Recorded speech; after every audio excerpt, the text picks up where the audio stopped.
রাধে রাধে। দেখো মূলো ফুল দিয়ে কি করছে। ওমা, এই মূলো ফুল দিয়ে কি হবে? বড়া। বাহ, কত সুন্দর মূলো ফুল দিয়ে। এই যে দেখো কত মূলো ফুল, যেরকম সজনে ফুলের বড়া হয় এরকম কিন্তু মূলো ফুলেরও বড়া করা যায়।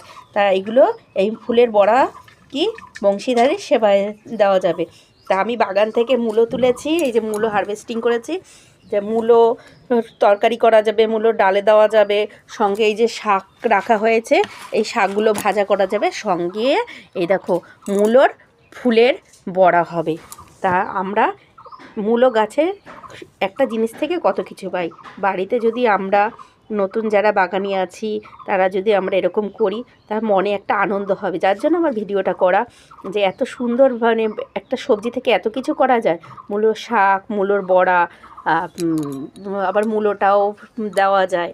এরকম আমরা সবাই চলো সবার পাশে থেকে সবাই সবুজের সাথে আমরা গাছ লাগাই, সবুজের সাথে থাকি।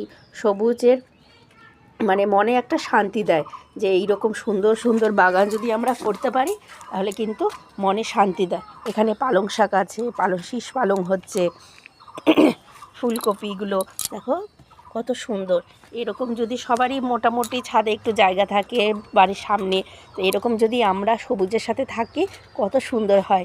যখন তখন একটু সকালবেলা এসে একটু জল দিতে হয়, আর কাজ করতে করতে ওটা কাজ শেখা হয়ে যায়। কাজ, যে কোনো কাজ করতে করতেই কিন্তু কাজ শেখা হয়, এমন কোনো ব্যাপার না।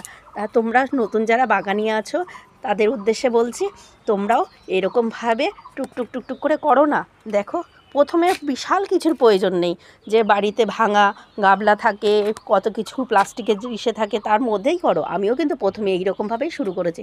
এই দেখো আমার এই যে এটা হচ্ছে গোলাপ গাছ, এখানে প্রচুর চন্দ্রমল্লিকা হয়েছে। আমার আগের ভিডিওতে তোমরা দেখতে পাবে, এখানে কিন্তু আমার প্রচুর এই যে গাছটা আছে চন্দ্রমল্লিকা হয়েছে।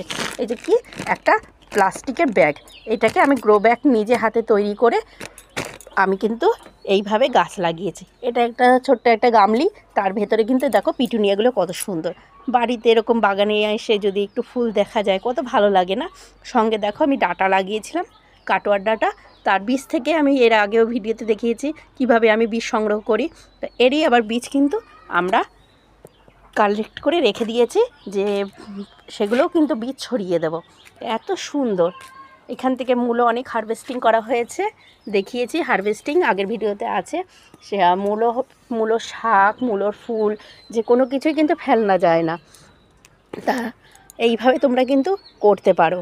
দেখো ধনিয়ার গাছেরও কত সুন্দর হয়েছে। ফুল মানেই সৌন্দর্য। এর থেকে কিন্তু আমি সব রকম বীজ বাড়িতেই কালেক্ট করে নিতে পারি।